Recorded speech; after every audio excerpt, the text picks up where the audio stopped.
evening, everyone. Good evening, everyone, and welcome to the February 20th meeting of the Glendale City Council. May we have a roll call, please?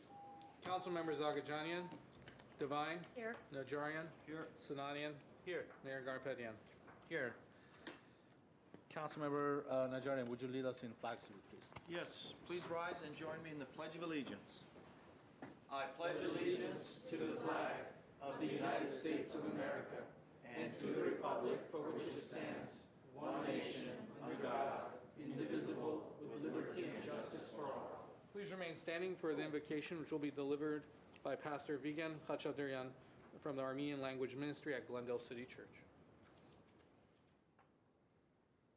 Our Heavenly Father and our Creator and God, as we came together this evening, our hearts are filled with gratitude to you for the wonderful and precious gift of life. I pray you now to bless this respectable and honorable assembly, that all their discussions and decisions be in harmony with your divine sacred will. I present this petition in the name of our Lord and Creator, Jesus Christ. Amen. May we have your report, please? The agenda for the February 20th, 2018 regular meeting of the Glendale City Council was posted on Friday, February 16, 2018 on the bulletin board outside City Hall. Next is presentation and appointments. At 3A is agenda. Before we move forward, I have an announcement to make. Yes. And it's a closed session item that we are reporting out regarding our city manager position. Usually the mayors make that motion, so I'm going to pass the gavel to my colleague, Ms. Devine, Paula Devine, and make the motion. Move that pursuant to Article 9, Section 1 of the Glendale City Charter, Yasmin K. Beers is hereby appointed as the city manager of the City of Glendale, California, effective February 20, 2018. The city attorney is hereby directed to submit the proposed city manager employment agreement for council consideration and approval on March 6, 2018. With that, Do we have a second? Second. Roll call, please. 2 seconds. Council members Agajanian, Devine, Yes. Najarian, Yes. Sinanian. Yes. Mayor Garpetian. a big yes. Congratulations.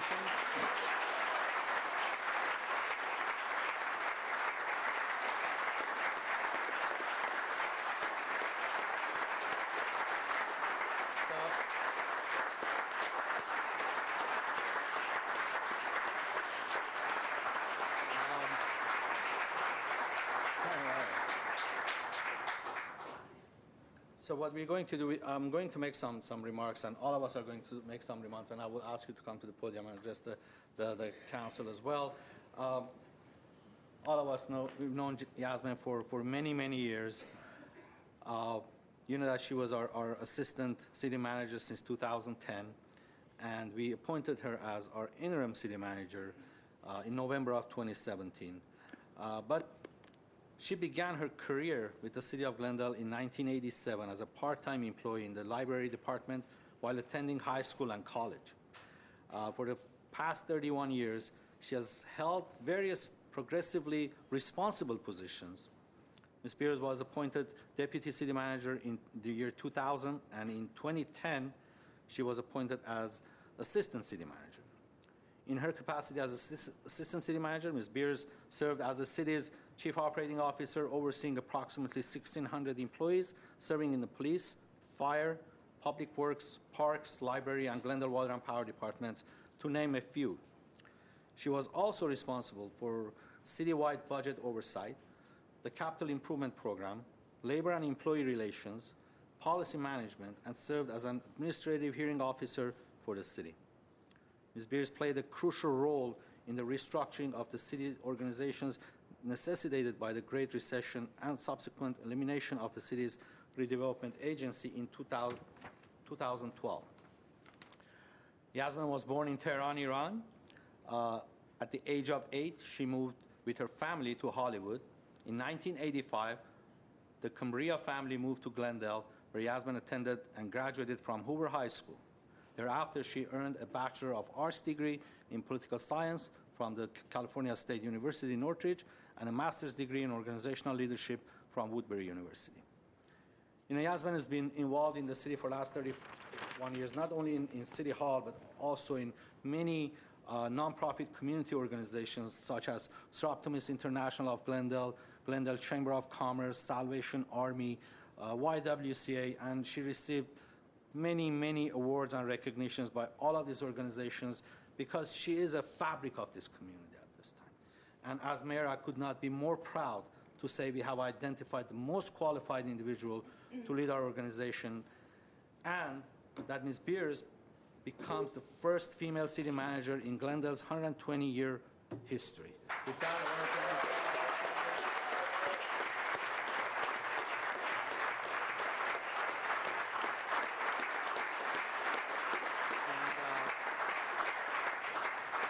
I'm sure my colleagues have some remarks to make, and the floor is all yours.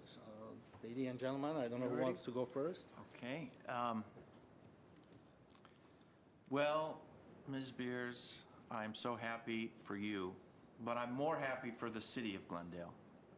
We have a great city manager in you. You have immense knowledge of the city organization. You have immense knowledge of the city itself, and you have great knowledge of the multicultural diversity that we have in Glendale. We're proud that you are our first female city manager. We hope that there will be many more after you. We wanted to make sure that we were not overlooking a Babe Ruth somewhere out there in the city manager's world. So we did go out and see who was out there, and none of them held a candle to you. So I'm so happy to join my colleagues in the appointment of you. I know they're going to lead the great city of Glendale to bigger and better things, and we are all so much better for it to have you standing before us. Thank you. Thank you. Ms. Beers, congratulations. Very happy that the process that this city council chose in order for us to come to determination of our next city manager has resulted in you being that person. Again, it was very important that we go through an exhaustive process, make sure that the city of Glendale has the best city manager, and that person is you. That's great. We're going to have some very challenging issues. You know, the honeymoon's going to be over tomorrow morning, unfortunately. And there will be issues ahead. I don't think there's anything out there that you haven't encountered in your 30 years with the city of Glendale, except that you'll be at the helm and you'll be an integral part of the decision-making process. So with that in mind, Godspeed. This council is certainly here to support you, the staff, as it's always been the case, for the benefit of the city of Glendale. So I want to congratulate you. I know everyone keeps repeating that you're the first female city manager in the city of Glendale. That doesn't take away from the fact that you are the best candidate. You happen to be female, which is wonderful. And again, I hope there will be many more to follow you. You're a trailblazer in that regard. Congratulations to you and your whole family.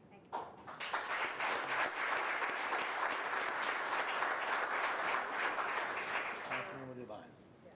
Well, I want to say that I'm proud that you are a new city manager. You know, it's not about being any woman. It's being about the right woman, and you happen to be the right woman at the right time. I know you're going to do a fantastic job. It's a huge responsibility, and I'm happy to see your family and your friends are here because you're going to need their love, their support, their understanding in the following years to come, because this is a big job. Personally, I'm glad to be a part of your American dream, because that's what you said this is to you, this means to you. So I'm overjoyed at that. I and my colleagues will support you, we'll work with you, and we'll try, I say try, to make your job easier. So congratulations and good luck in this new journey that you're about to to embark on. And I know you'll do a terrific job for our city and for all the people that live here. Thank you. Good luck. Good luck.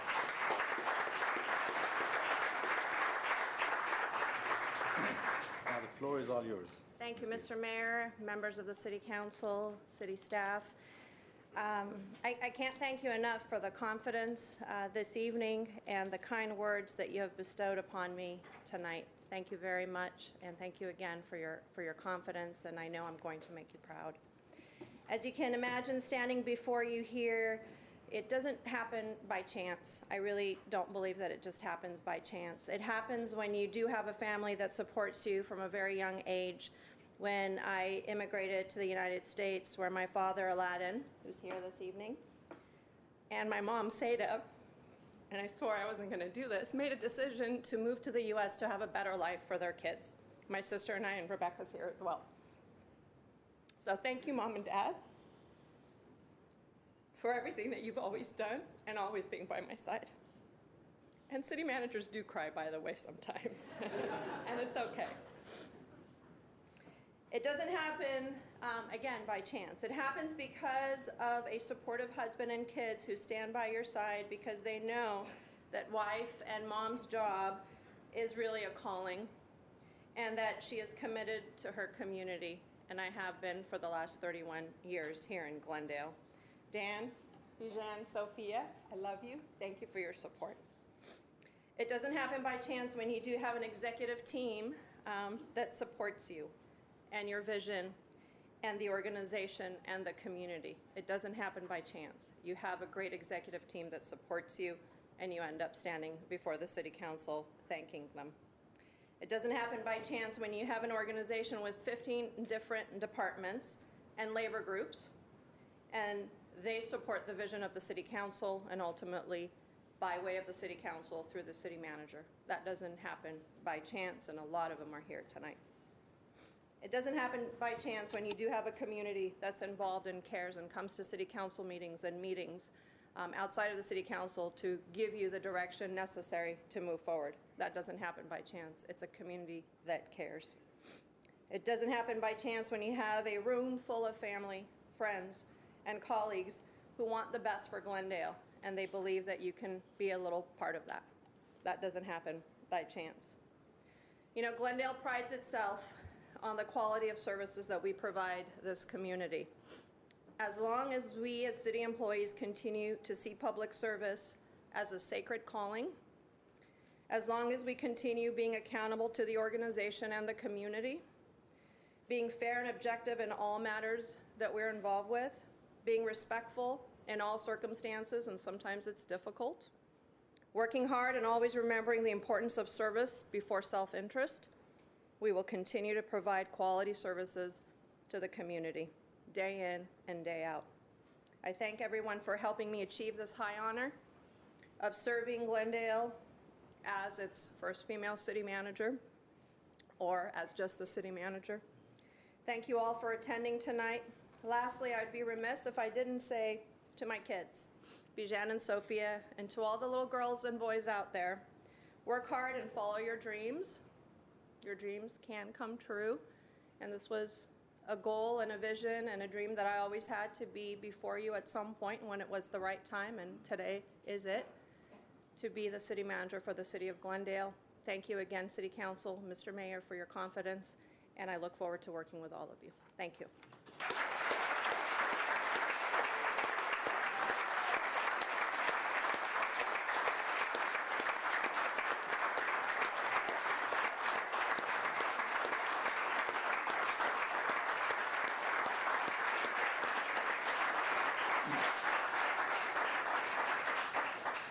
Okay, honeymoon is over. Let's get back to work. Just kidding. Okay, what is next on our agenda, please?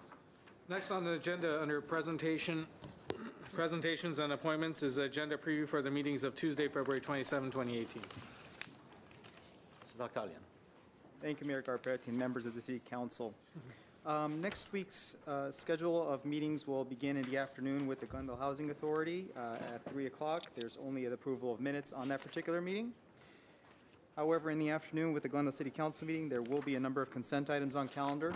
The first will be a report from Public Works regarding civil engineering, traffic engineering, fiber optic communications design, and construction management and inspection on-call services. That'll be amending a professional services agreement.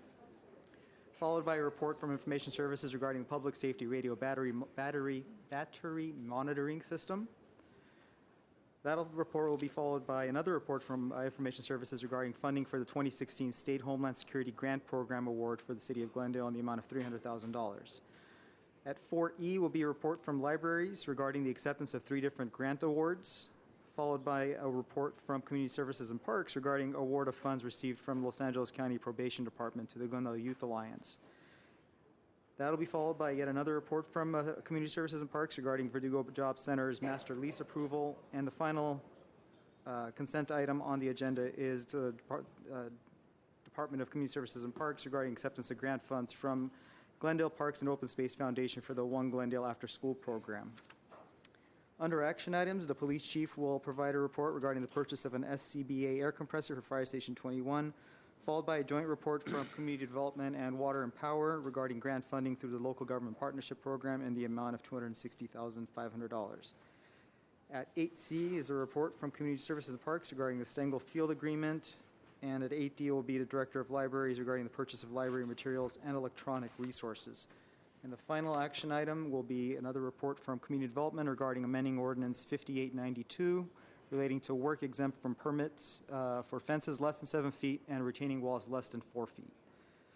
We also have a number of hearings. The first is a hearing from the Fire Department at 9A regarding weed abatement, followed by 2 hearings from Community Development. The first will be a nomination of 314 East Harvard Street for the Glendale Historic Register, followed by the nomination of 1601 West Mountain Street for the Glendale Historic Register.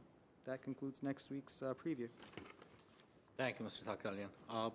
What's next on the agenda? 3B is presentation by Glendale Healthier Community Coalition. We own the health of our community, Glendale's collective impact initiative. Welcome. Good evening, Mayor Garpetian and council members, and of course, congratulations to Ms. Beers when she rejoins us. So my name is Bruce Nelson. I'm here on behalf of the Glendale Healthier Community Coalition, though I work as an employee at Glendale Adventist Medical Center, where I am the Director of Community Services and Mission Development. So we have our slide presentation right up here. I want to bring to you a report of our Glendale Collective Impact Initiative, We Own the Health of Our Community. And first of all, although you're not able to read the fine print, I'm going to point out to you the large print right here at the bottom that says in green $3,390,326.96, and that is being reported to Medicare as savings that have resulted from activities associated with our Glendale Healthier Community Coalition. And those savings resulted from our work to reduce diabetes health risk in Glendale. And specifically, it's work that has been done in helping physicians provide more effective care in managing diabetes, and health education, health promotion in our community that has reduced the level of diabetes risk in our community. And might I add, as we have Ms. Spears rejoin us, that we very much have enjoyed and appreciate her support for the Healthier Community Coalition throughout, and we're delighted that we won't have to train a new person in that capacity. So thank you. So our next slide shows some of the ways that, in fact, we have impacted our community through activities that are represented by, and if you would just stand for a second, Martha Rivera, okay? And also with me, I should have pointed out, is my wife, Carrie, who is doing the education with our physician partners in the community and coaches, so Carrie as well.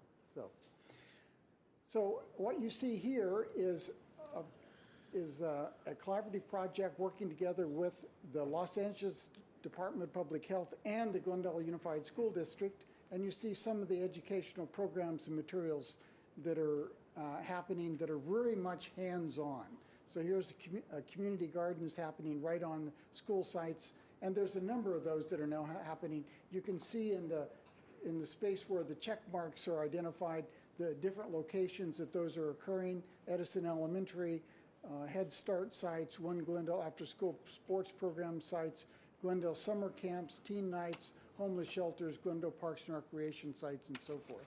So all of this is adding up, helping us to become a healthier community. Although we still certainly do have some challenges to address as we go forward. Now, one more thing that we're looking at is Glendale's history as a community of addressing health risk associated with tobacco. And so the tobacco control programs have also earned Glendale, excuse me, I'm going to go back. And this doesn't shine on that, does it? I'm going to ask you to look at the center column that is in green, and you'll notice right at the top of that, there is an A grade.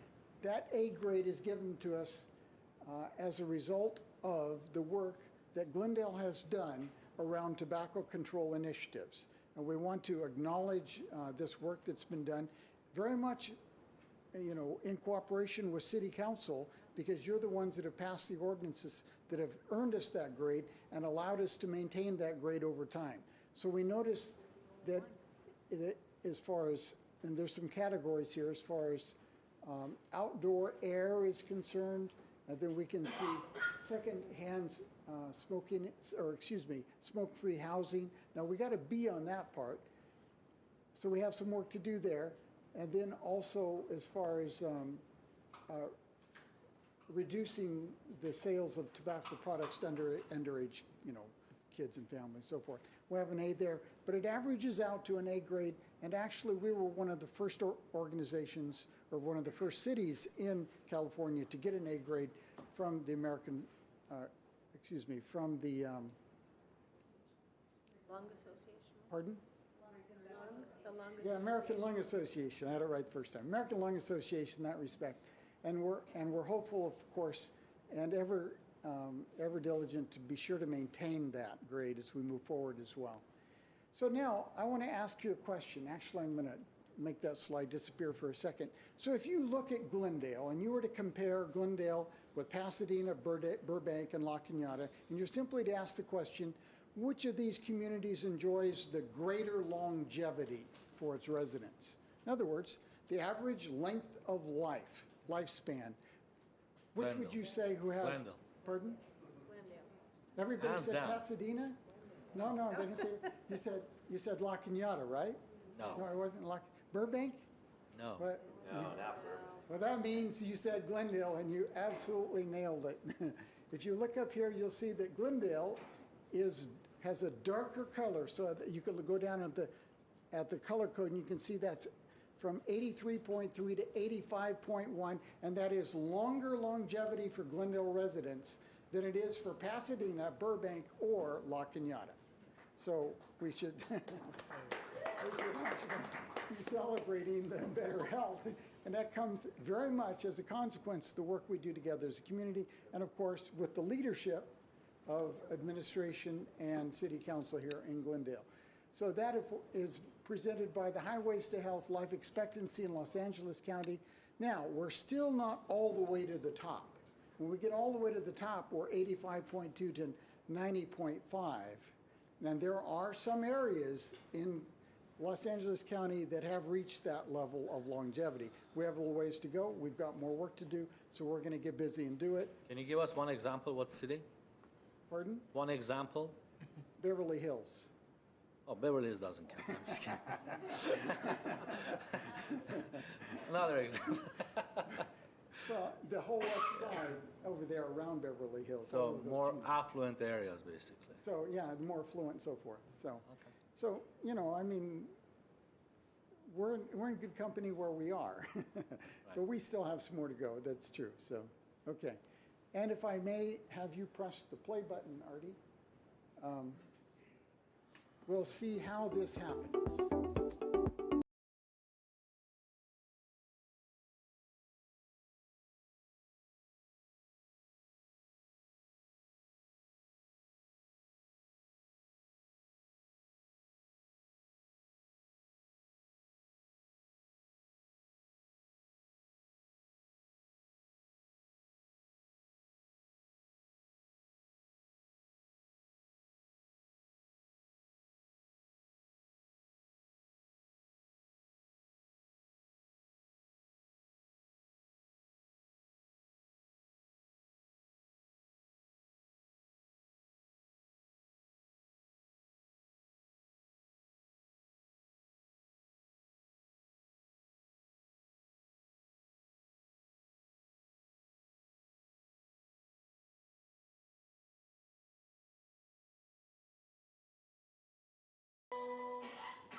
So it happens because together we own the health of our community. Thank you for the opportunity for this evening. Congratulations. I wanted to, if I could, Yes, any Bruce, Glendale was recently named the 9th healthiest city in America out of 41 large cities that were in the rankings. And we were first per capita of trails, open trails. And I think that contributes a lot to our health as well. Outstanding. I'd love to get that. I'll add it to the slide. Okay, okay. So, I have a question, and I don't know if you can answer or not, but how do we, well, how well positioned or badly positioned are we with relation to the other cities with respect to smokers? Do we have more on the average or less? we're doing better every year. So, clearly, in terms of the whole state of California, we're doing exceptionally well. There's very few communities in California that have A grades. Of course, the A grade represents the work that you do. It doesn't represent what necessarily happens with the number of people smoking in the community. It's the effort that is exerted by city leadership that earns the A grade.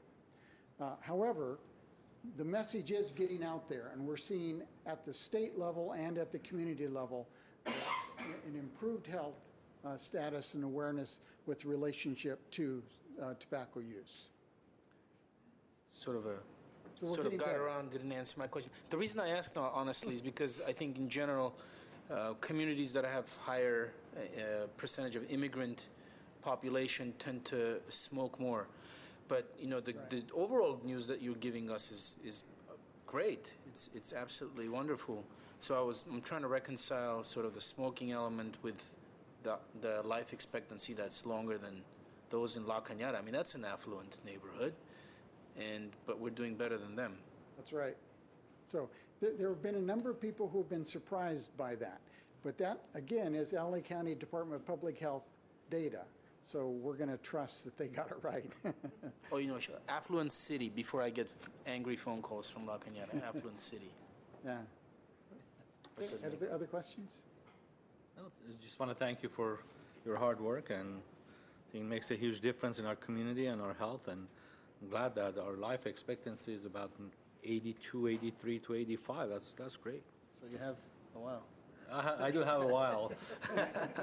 But overall, we want to thank you for your hard work. We know it's not easy, so thank you. Thank you very much. Thank you to all of you. Next on the agenda, please. Next at 3C is a presentation by our LA City County Assessor, Jeffrey Prang. We have a... Yes, come on in, please. It's a pleasure to have you, Mr. Prang. First of all, I want to thank you for your commitment and dedication to our community as a whole, because this is the first time that I see a county assessor going from city to city to city to explain how does the whole process work and give more information to people. So Well, I appreciate that very much. thank you, Dad, and floor is all yours. And Thank you. We are probably all thinking it's time that we inject a little bit of life into these proceedings, and no better way to do that than hearing a speech from the county property tax assessor. But appreciate the opportunity to speak to you today. I'm going to all the different city councils throughout the county to talk about this issue, primarily because the LA Times won't cover it, and then we need to get the word out somehow or other. Congratulations, Ms. Beers. Glendale is one of the best-run cities in California, so that is no small testament about you and your skills that you were appointed to be city manager. Congratulations. I appreciate you giving me the opportunity to say a few words about the homeowners exemption and other property tax savings programs, as well as disaster relief by those people affected by the recent wildfires, flooding, and mudslides. My office has been working with cities throughout LA County and reaching out to all the 88 cities to make sure that every eligible homeowner is aware of the savings opportunities that can be and how they can easily take advantage of them. I especially want to acknowledge your staff member, Tom Lorenz, and his communication team here at City Hall, who have actually really created a template that I'm hoping that every other city throughout the county will emulate in helping us promote this important information.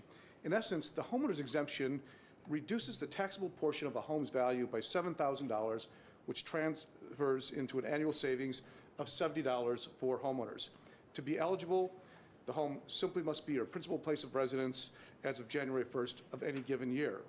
On the surface, $70 may not seem like a whole lot of money, but as more of us find ourselves living paycheck to paycheck, these savings do add up, plus it's free money that you're entitled to.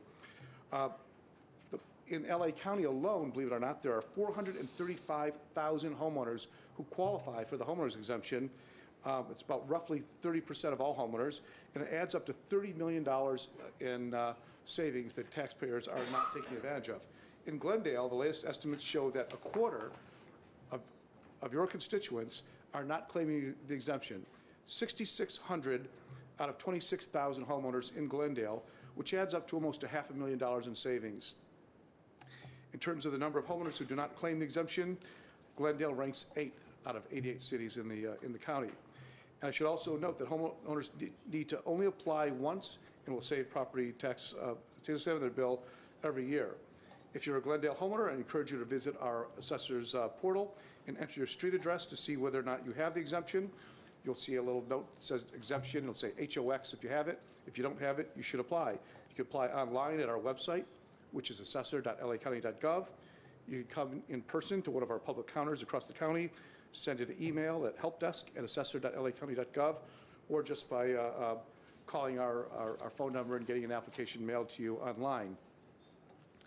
I also wanted to mention that if your property has been damaged by the disasters, the floods or the wildfires, there is also property tax relief to you if you've experienced more than $10,000 of damage or more, and I encourage you to call our office to find out how you can save money on your taxes if you are impacted by disasters. Normally when people think of me, they think of me as the tax guy, which I'm not really.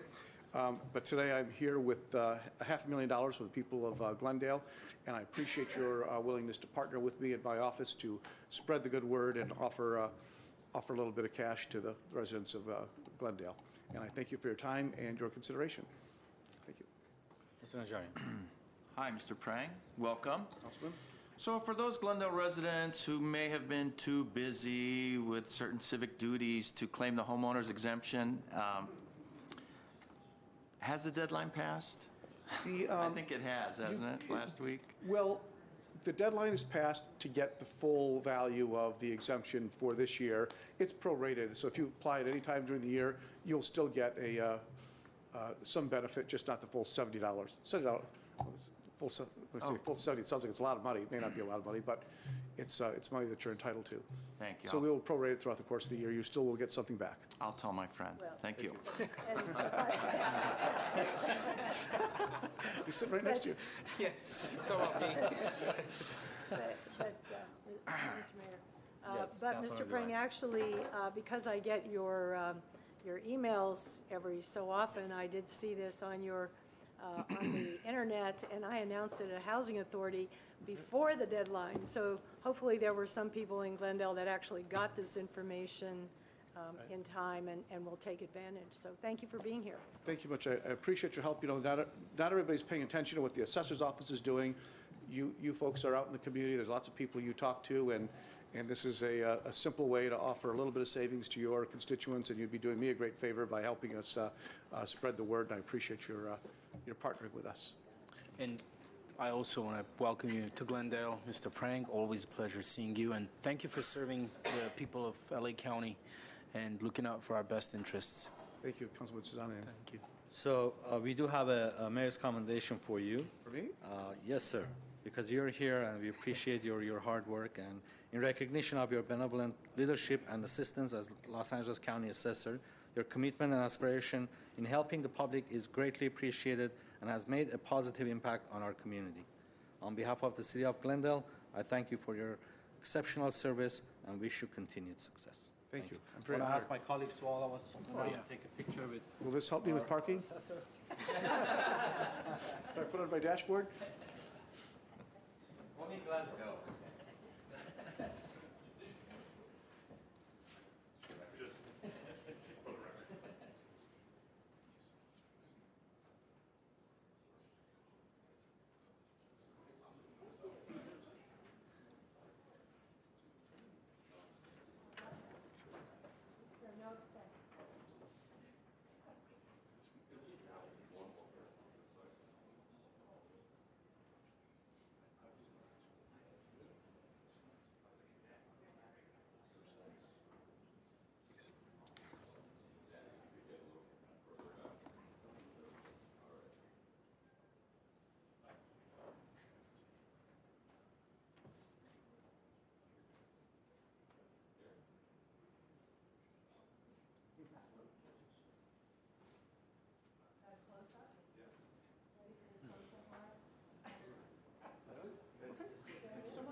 Also would like to thank Mr. Gevorkian, David Gevorkian, for bringing our assessor to City of Glendale and calling me a few times and asking me, you need to do this, and thank you, Gavor, thank you.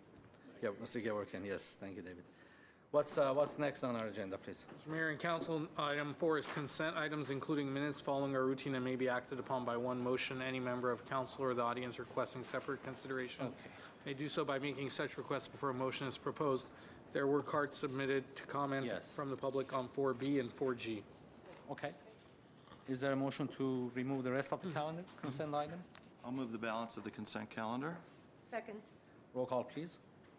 Councilmember Agajanian, Devine, yes. Najarian, Yes. Sinanian. Yes. Mayor Garpetian. Yes, could you please read item 4B into the record, please? 4B is Director of Public Works regarding household bulky and abandoned item collection services. B1 is a motion awarding a contract for as-needed services to American Reclamation, Inc.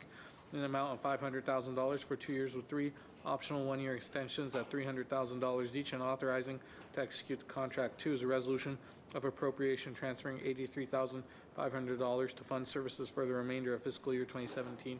Okay. Mr. Barnes? Rick Barnes? Good morning, Mayor. Good morning, good afternoon, good evening, Mr. Mayor, City Council, City staff. It's a pleasure to be here. Thank you, by the way, for your vote for our very new city manager. What a wise choice I believe it is. So, and again, it's fun to see the first woman too. With 5 daughters, it's always fun to know that there's a ceiling and they can always break it. With this, I really appreciate the number B2 on the bulky items. I report the My Glendale web app is so easy to work with. I mean, it is simple. The only other thing I ask for is that we need to do more than just have this. The $500 in my mind is a joke for a penalty. When you see it at the bridge at the college at $500, and you know that it's cheaper to get that penalty if you ever are stopped than it is to actually call the phone number or go online. I think it needs to be $1,500 to $2,000, and I think it needs to be somewhat more enforced. We need to pay that money back. Somebody has to pay for it, and just handing it out on the curb like that is wrong. And when you see some of the intersections that are cul-de-sac streets where week in and week out, where the trucks pull up, I have one place where they actually take pictures of it. They're frightened to death to make something happen because they know some of the people that drop it off. We need more than just passing that. We need to have some kind of a program that really gets out to the community. And again, when you call the 548 number, it's almost 3 minutes. You know, can't we just take it, leave your name, your number, for us to call you back if we choose to, your address, and put it out on the day of the trash? Figure it out, guys. But when you listen to that long message, I hang up. I go back, I wait until I get my app, my Glendale app. Don't do that any longer. People they're not going to take the time and wait and hear all the message. Leave the name, the address, and a phone number if you'd like. That will help it. And that way, add this to this item 2B. That's not the problem of just picking it up. The problem is how to get to the people, make it easy for everybody. And on the 4G, I think it's 4G. We have 4B to read and that 4G. in the record before we... Okay, I absolutely didn't mean to put that down. I was thinking of something else, and so I apologize for that. I think it's a great thing that we're trying to do is set it up. The only thing I do have on that is, how are you as politicians going to pay when you run for being that large ballot? And some of the costs that has to be shared on that would be the only concern that I have on that. Anyway, thank you, gentlemen and ladies. I appreciate your evening and, again, your hard work. Good night. Thank you. So is there a motion to move I'll move 4B. B?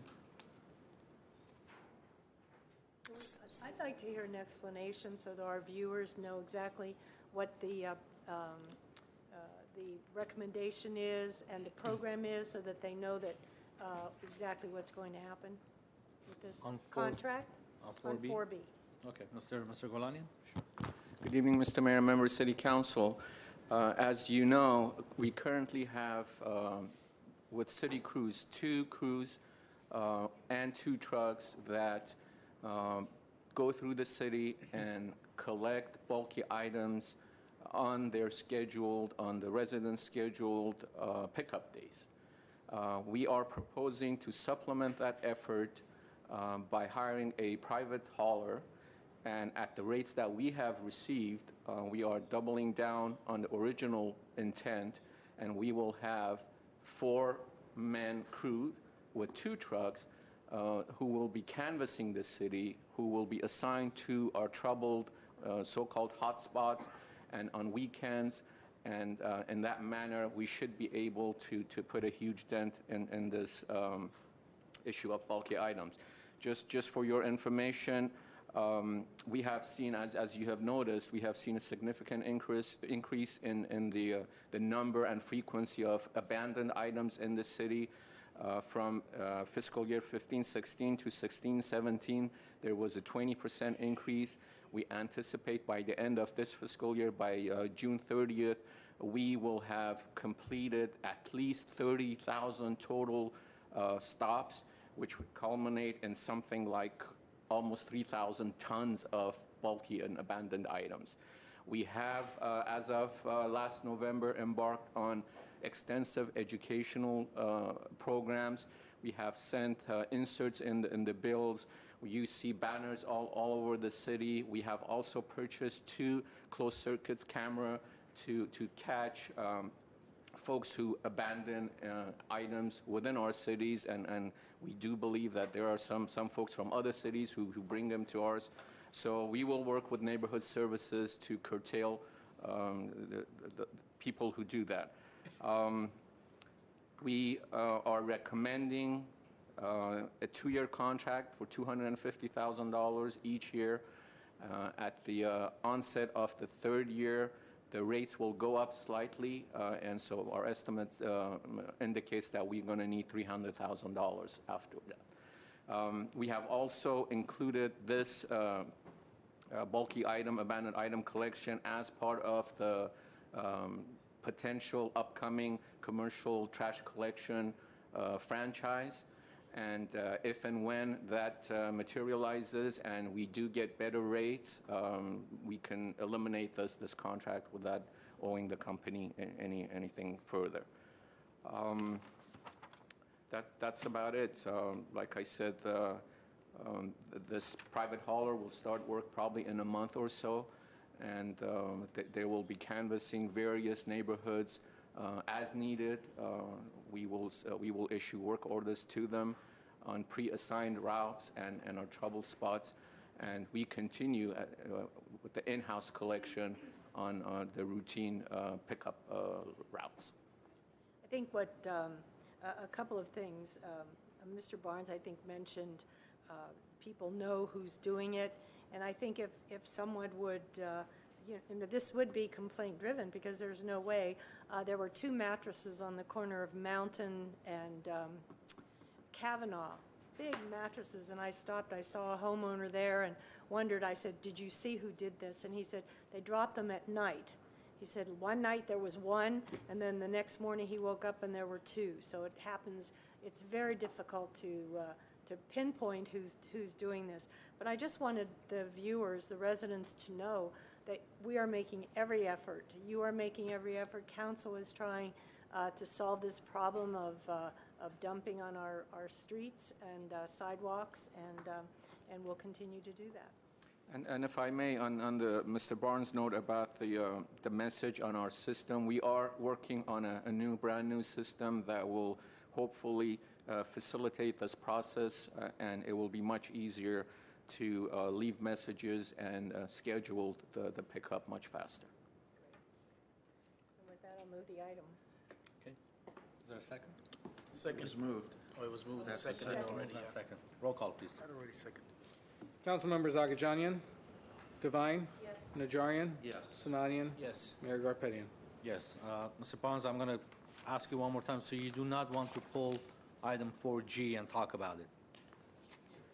No. You already, okay. I'm just, look, I'm being very careful, so, okay.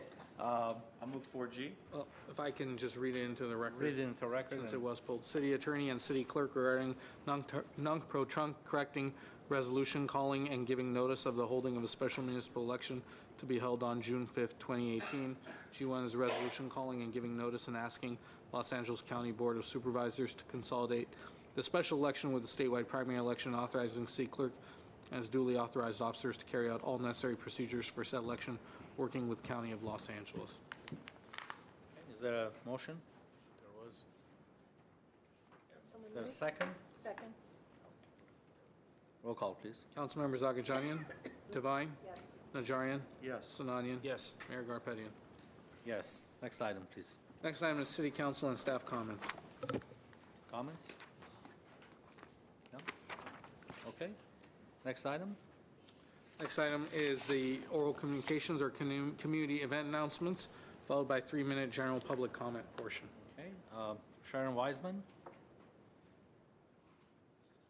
followed by Marutin Hartunian, followed by Vilen Kachatrian.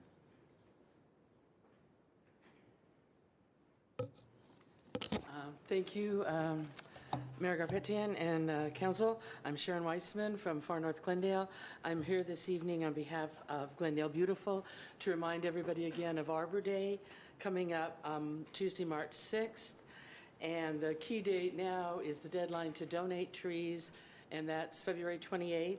You can do it via these forms that are downloadable from the website or via the Glendale website. That's GlendaleBeautiful, all one word, .org. And the smaller trees are $50 this year. The 24-inch boxes are $150, and we encourage people to get together to donate the $150 trees. Larger, we are losing trees by disease and drought, and I know depending on the type of tree that the $150 is like a token toward the real cost. So let's help replace some of the bigger trees and for future generations. And if anybody wants a form this evening, I have some, and thank you for your time. Thank you. Marutin Hartunian.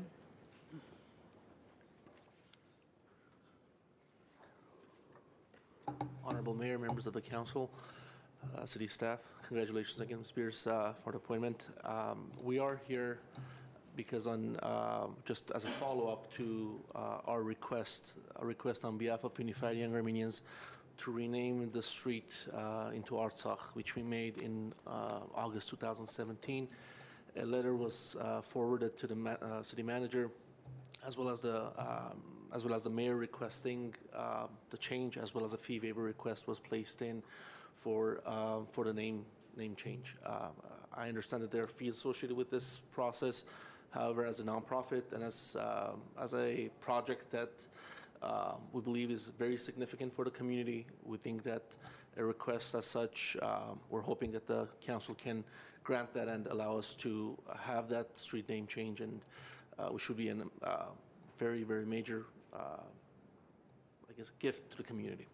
And this is the Sanchez Street? Yes, we're requesting Sanchez Street to be renamed into Artsakh. Okay. Okay, thank you. Thank you. Vilen Kachatrian. You wanted to? Do you want me to wait?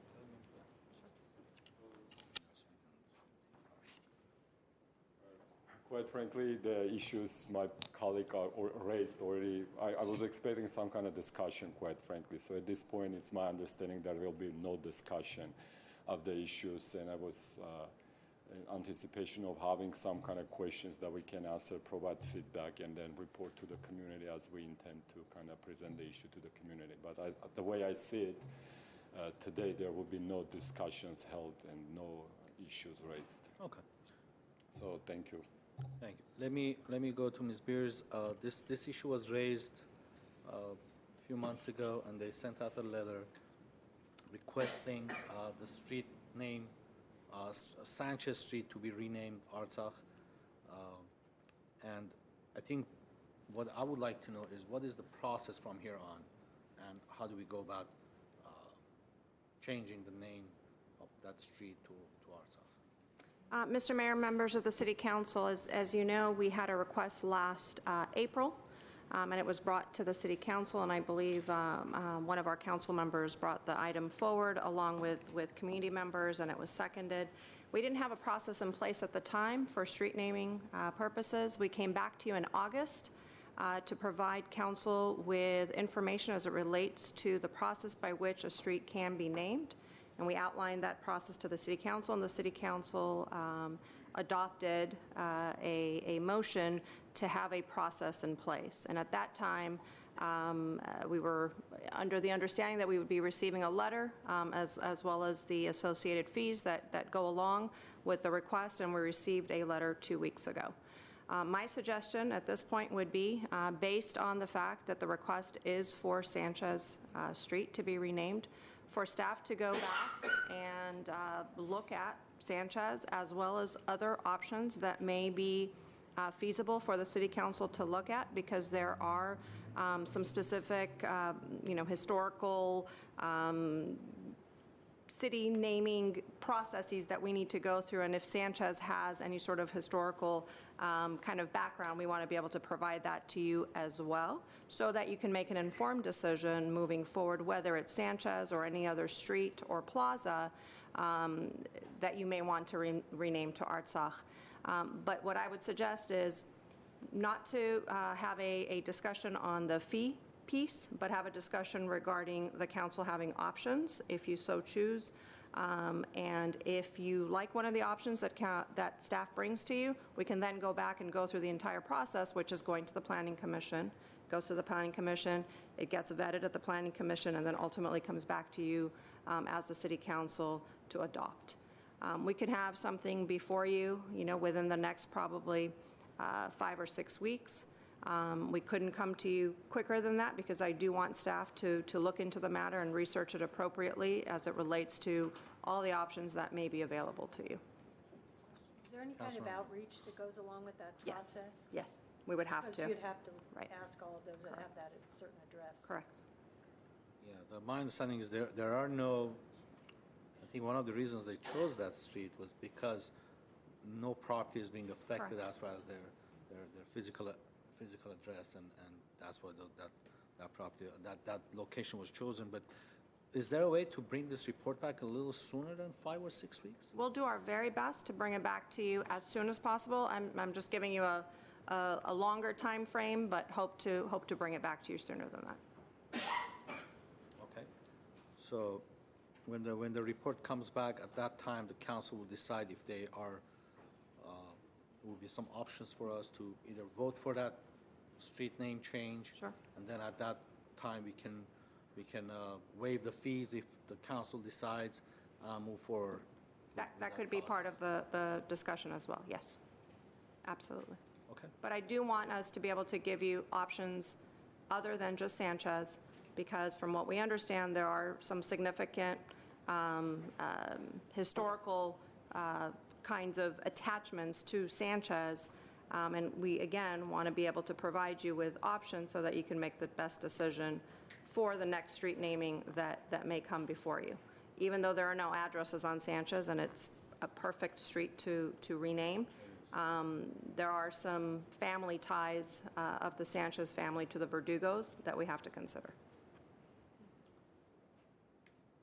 Okay. All right. So we'll have a report to you as soon as possible, but hopefully no more than 5 weeks. Okay. Next speaker is Leah Caprera.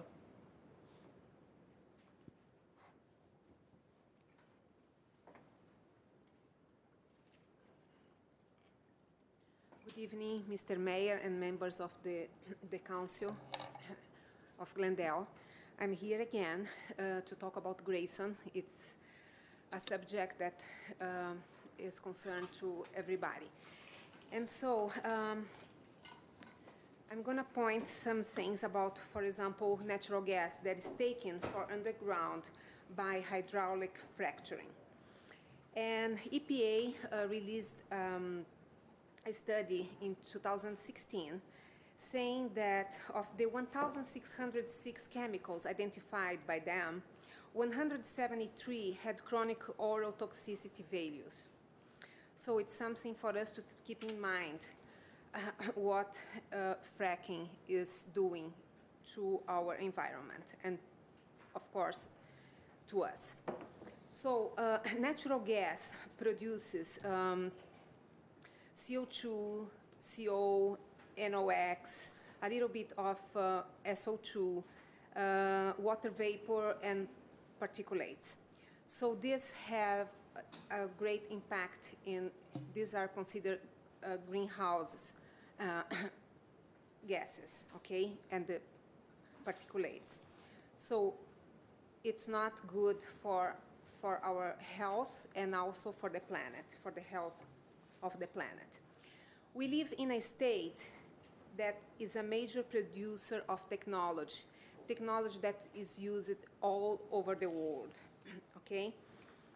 So, in terms of the energy for our community, we are urging to search for another source. And this source, the best one is solar, together with storage, okay, batteries. So this is the future of the world. The solar companies, they are joining the big minds in terms of research to improve the battery system. And this has already some examples of other states that are using that. So there is a media called Green Tech Media, and they published in February 13 this year that Arizona Public Service will add a 50 megawatt battery system to its fleet for storing solar energy to use during evening peak hours. The regulated utility revealed that it had signed a 15-year power purchase agreement with First Solar for the dispatchable solar power.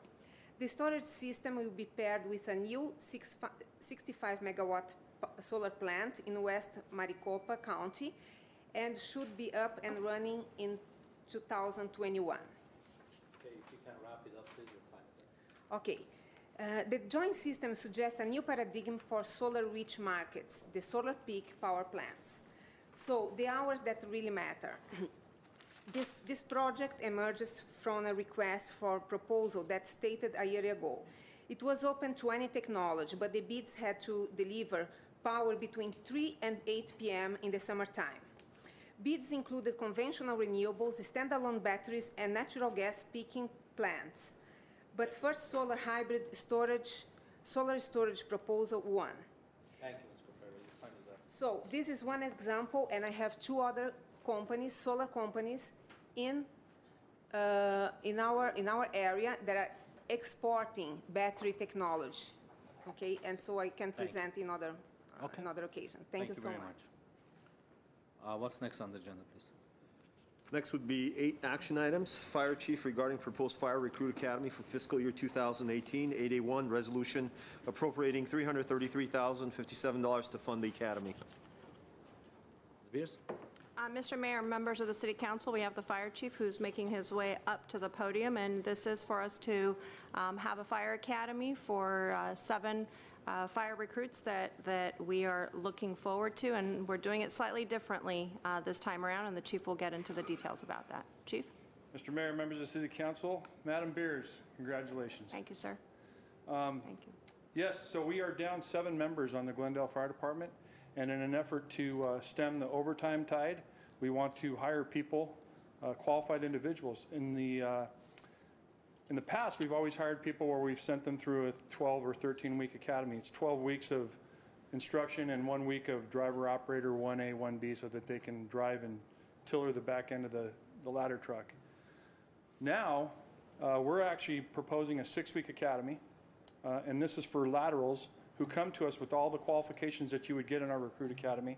They have the experience. The only thing they don't have is the Glendale way of throwing ladders and stretching hose out. So we will teach them how to do that in 6 weeks. It'll be a rigorous academy. They'll learn our EMS skills that we like to use in Glendale, along with our firefighting skills. So with that, that cuts the recruit academy in half, which brings a savings. The other really good thing about it is that they come as paramedics. Not only do they have experience in firefighting, they also have experience in EMS. They are experienced paramedics that come to us fully trained as paramedics, ready to go the first day that they step on the line. So we're really excited about this. If you have any questions, I'd be more than happy to answer anything you might have. Yes. When you say paramedics, does this go along with the program that we had, we were going to go to the community and recruit from the community and put them through paramedic schools? No, this is separate from that. No? It's separate from that? Right. There's two ways that we have to get people into the system. We have we're playing with this lateral. We're kind of experimenting with the lateral to see if it works. So far, it's been moderate. If it turns out that we get some really good qualified candidates on this particular process, that's separate. We're going to come back to you again for an October Academy, and that October Academy is going to be the ones where the people we send to paramedic school, like the ambulance operators. We currently have ambulance operators in paramedic school right now being trained, and those are our local community people. So we have a two-pronged approach to getting people into the fire department. We get them experienced, and we build them up through our own farm system. Questions? So, Councilmember Devine. yeah, thank you. So these recruits are already trained, and how much does it cost for a paramedic to be trained to where these recruits are coming in? How much would that cost each for our city? So if we were to send a firefighter on the line to paramedic school, it's a little over $150,000 when you talk about backfill, tuition, and paying their salaries. So if there were 7 of them, that would mean we're saving almost $1 million right Close to there it, yes, on by that. them having it coming in. Right. Yeah, And it's you're a getting- significant savings to the city. Good, okay, and you're getting applications from all over the country, All right? over the country, yeah. For- So again, this is great because we're hopefully drawing the best and the brightest from all over the country. We've seen people from Arkansas, Texas, from Northern California, and some people right here in Southern California. So it's hopefully going to be a good recruitment. We'll know more after the recruitment's done, whether we're going to pursue this avenue again. But as it stands right now, we're moderately optimistic with what we see. Sounds good. Any more questions? Thank you, Chief. I'll move the item. Second. Roll call, please. Councilmember Agajanian. Devine. Yes. Najarian. Yes. Sinanian. Yes. Mayor Garpetian. Yes. Next item, please. 8B, General Manager of Glendale Water and Power regarding wireless communication facility lease agreement for the lease of a portion of the city-owned property located at 807 Airway. B1, ordinance authorizing execution of the wireless communication facility lease agreement. We need a report on this, or is there a motion? I'll move the item. I'll second it. Roll call, please. Introduction of ordinance, correct? I'm sorry. Yes. Oh, introduction, okay. Introduce. Ordinance, yes, I'll introduce the ordinance. Next item, please. Next item would be 8C, General Manager of Glendale Water and Power and Interim Chief Information Officer regarding Master Services Agreement with Advanced Control Systems, ASC, for the Electric Supervisory Control and Data Acquisition System. C1, motion authorizing execution of a Master Service Agreement for a 3-year term with ACS for a not-to-exceed amount of $851,127, with an option to extend an additional 2-year for $191,580 per year, for a total not-to-exceed amount of $1,234,287 for 5 years. Ms. Beers? Mr. Mayor, members of the City Council, I'm going to go directly to Steve Zern, Glendale Water and Power General Manager. Mr. Mayor, members of the council, this is the renewal of a operating agreement with ACS for our SCADA system, Supervisory Control and Data Acquisition. This is essentially the backbone information system in which we monitor all of our electrical facilities. We, as you know, run a 24/7, 365 dispatch unit at the Howard substation, and this is how those folks get that information on a regular basis. We also are able to push information out the other way. We're able to actually control certain aspects of substations and some of our other installations to help with during outages to to manage those in as quick a manner as we can. The system we have in place now from ACS was awarded under a competitive bidding process in 2008. Took us about 3 years to install it and get it all hooked up. And we've had our most recent operating agreement with them is set to expire at the end of this month.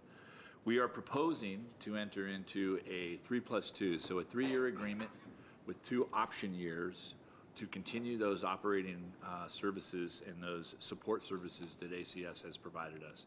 This is pretty much a proprietary system. They are the firm that can do that for us.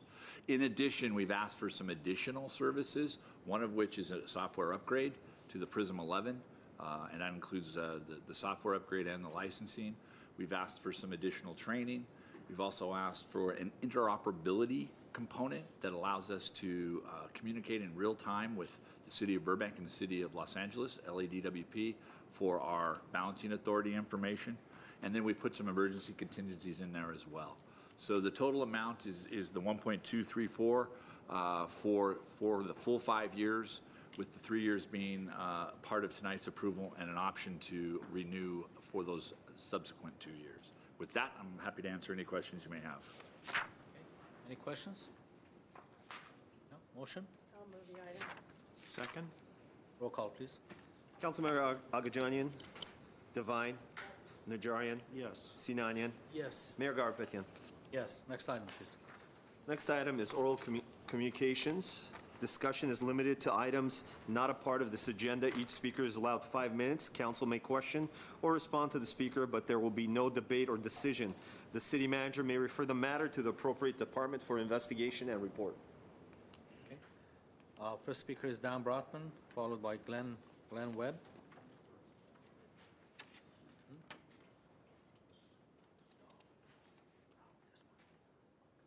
Hi, good evening, Mayor, council members, city staff, and congratulations, Ms. Spears. I look forward to working with you.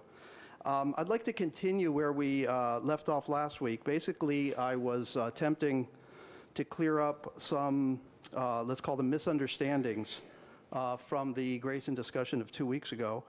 I want to start today with a reference to, with the references to brownouts, blackouts, people getting stuck in elevators, medical devices failing, and what have you. What I want to say is that we've made it clear from day one that we're not advocating anything that would sacrifice reliability in any way. That's been a principle that I know I, for one, have been very careful to emphasize to all of you. I might accept some criticism for what some of you perceive to be over-the-top images of smokestacks and gas masks.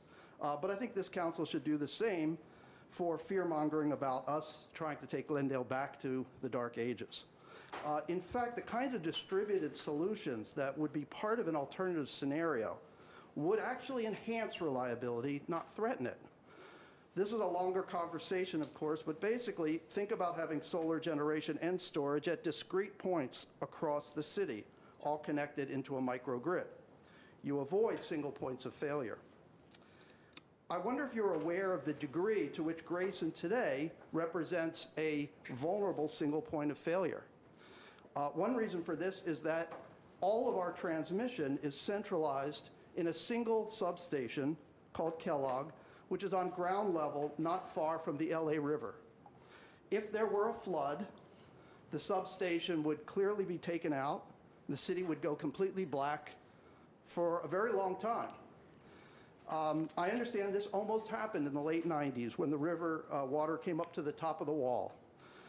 It's a vulnerable spot. It's right at a 90-degree bend in the LA River, and it's just where the Verdugo Wash comes in.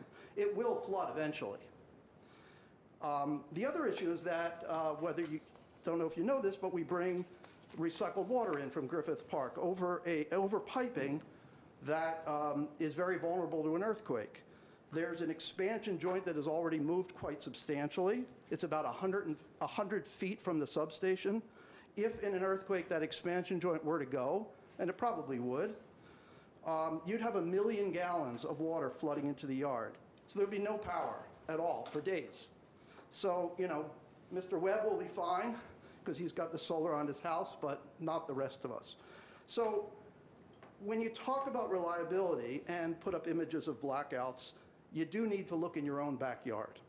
Okay, but let's move on. Let's talk about being an ideologue, okay?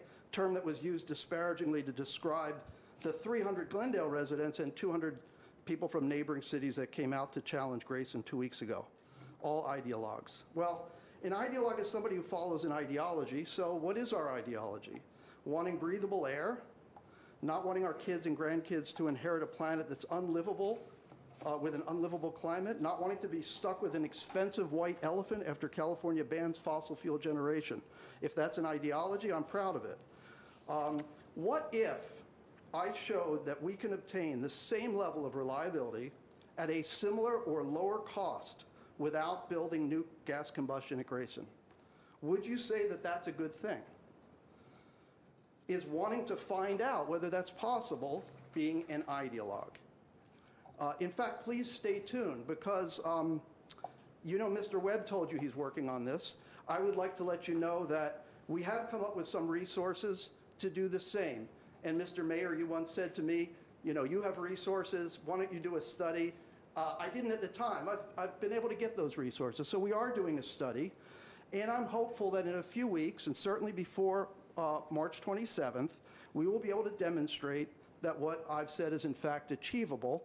No gas combustion, same or lower cost, same or better reliability. That's the goal. Now, we haven't put it together yet, so give me a few weeks. But that's the goal, and that's what I hope we can come back with. And I hope that once you see two distinct solutions, and we're not coordinating on these, two distinct solutions at a high level, one from Mr. Webb and one from us, I hope at that point you will agree that it's worth the effort to get some good consultants in place who have a deep understanding of non-gas, of gas alternatives to flesh these ideas out. Thank you very much.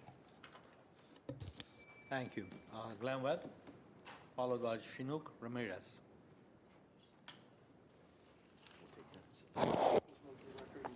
You got it. Thank you.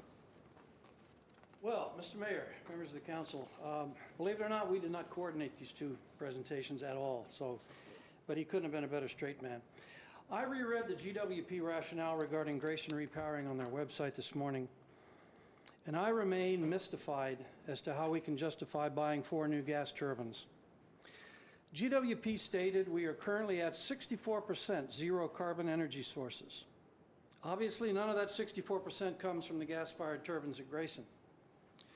Do we plan to build these new turbines and remain complacent at 64% zero carbon? Or do we work toward 100% zero carbon and decommission these new gas-fired equipment in a few years, long before it's even paid for? We've heard a lot about the doom and gloom of future failures and blackouts in Glendale, but is this real or even probable? I think not. To every problem discussed so far, GWP's answer is 250 megawatts of new gas turbine. To the upcoming failures at Grayson due to old equipment, to potential failures of the Pacific Intertie line, to inadequate transmission capability through LADWP, always the same answer, 4 new gas turbines at Grayson. So let's take a step back and look at some basics of reliability. Let's look at what happens when we have a next major earthquake and Grayson can deliver no power to the city of Glendale. This could be caused by down transmission lines, damaged equipment at Grayson, floods, fractured gas lines at Grayson, damaged gas lines throughout our gas supply system from Aliso Canyon, or many other causes. What is GWP's plan in that event? It doesn't even seem to be on the table for discussion. Hospitals, police stations, fire departments, even commercial buildings are all prepared to function in such an emergency. But what about the 200,000 residents of Glendale in roughly 80,000 residential units? What about them? I solved that problem in my own home 10 years ago with a solar electric system with battery storage.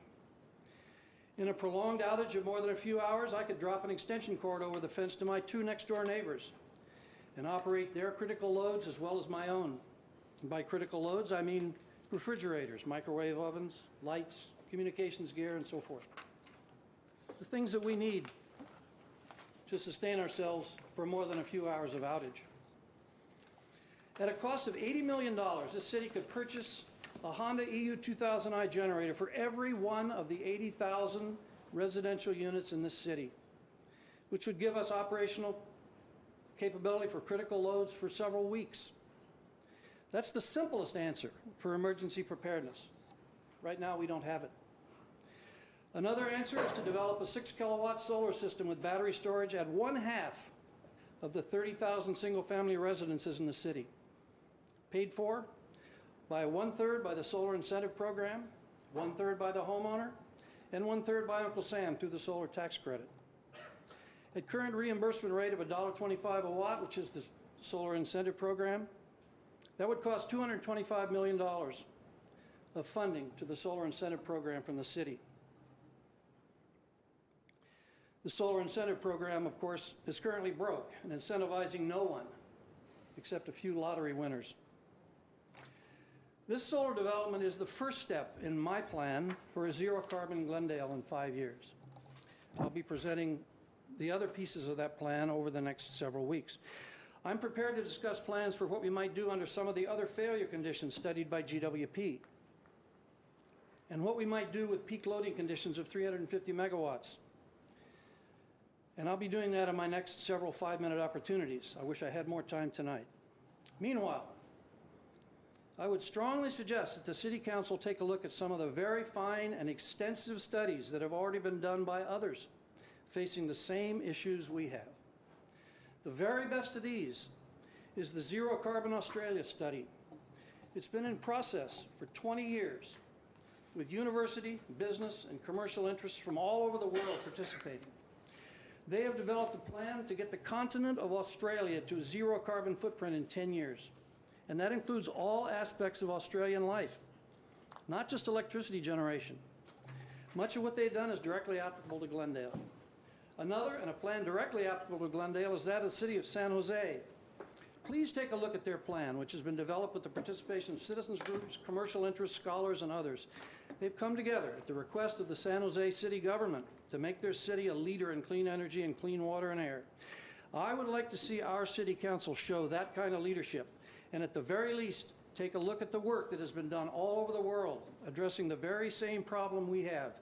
That is, how do we move into the future without poisoning our planet? Thank you, Mr. Webb. Next speaker is Chinook Ramirez.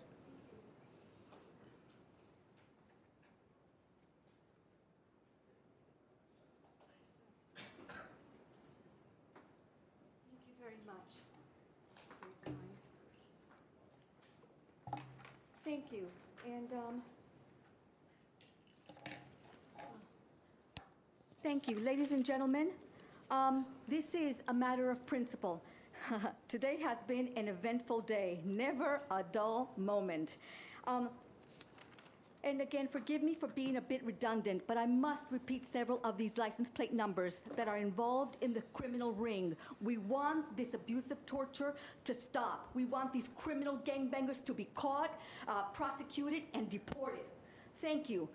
The first one of the license plate number is 8, A as in apple, J as in Japan, E as in egg, 366. Next, 7, A as in apple, U as in umbrella, U as in under, 776. Next, 7, Z as in zebra, D as in David, H as in Harry, 888. Next, 7, G as in go, Y as in yellow, F as in Frank, 077. Next, 6, B as in boy, S as in Sam, Y as in yellow, 805.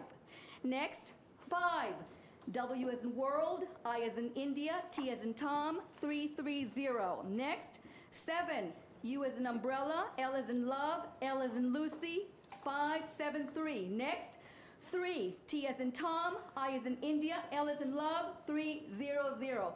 Next, 8, B as in boy, J as in Japan, Z as in zebra, 481. Next, 7, E as in egg, N as in Nancy, T as in Tom, 616. Next, 6, X as in extra, U as in umbrella, U as in under, 037. And lastly, 5, Y as in yellow, K as in king, E as in egg, 459. This black market is being run by many Latino cartels who are preying on legal law-abiding American citizens, senior citizens, homeless, military veterans, and single females. We've been subjected to abusive and wicked financial crimes, property crimes, and crimes to our person, including felony harassment. I am not going to stop exposing these diabolical Latino gangbangers, dreamers, and the criminal aliens until they deport them all. No amnesty, no asylum, and no DACA. Fry their asses. And for those of us who have committed no crimes against these criminal illegal aliens, savages, we are called racist, bigots, discriminatory, vile individuals. Yet who are the real predatory, violent, wicked demons? Yet the entire fake liberal media news will never tell you what we are subjected to by these Latino gangbangers and dreamers and all the other violent vermins.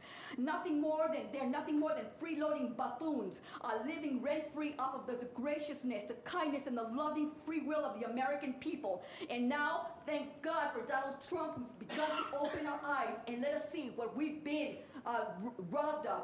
So again, no amnesty, no asylum, and no DACA. You are not entitled to anything from America, and you have no right to any subsidies, no entitlements, and no subsidies, and no entitlements. Moreover, as the late Associate Justice William Rehnquist said, illegal aliens have no legal standing. Hence, that means no pathway to citizenship. Go to the back of the line and wait your turn with integrity. And having said that, ladies and gentlemen, I do want to report a bad officer today that I had an incident with today. The officers came over to the corner of Lexington and Brand Avenue, and the name of the officer, who I thought was nothing more than a cocky, coy, superficial individual who had no sense of integrity, no moral ethics, and no sense of discernment of right and wrong. He was just a buffoon speaking out of his gluteus maximus. And his name is P. Lopez, Officer P. Lopez. Now, Officer R. Saunders, who was a black male officer, was polite, was tactful. He didn't laugh at me, he didn't mock at me, he simply listened to what I had to say and took note of that and wrote an incident report. And I'm not going to get into all the specifics, not yet anyway, but I just want to let you know I'm going to write up P. Lopez because he needs a good kick in the butt. And Officer R. Saunders does deserve a commendation for being civil to me. He was decent, and I thank him for that. I was in a situation today at a bank, and I just want to make sure that I'm going to get into more details about it because I really want to expose that. I don't want this to happen to anybody, certainly not to me again. And also, when I did call from inside the bank, as I was told to, call 911, your officer, the female officer number 9, was very rude and nasty. She said, if you call 911 again, I'm going to have you arrested. Do you want to go to jail tonight? I said, no, thank you. So thank you very much, and God bless America and President Donald Trump. Thank you. Thank you, Ms. Ramirez. Thank you. Next speaker is Caroline Orija.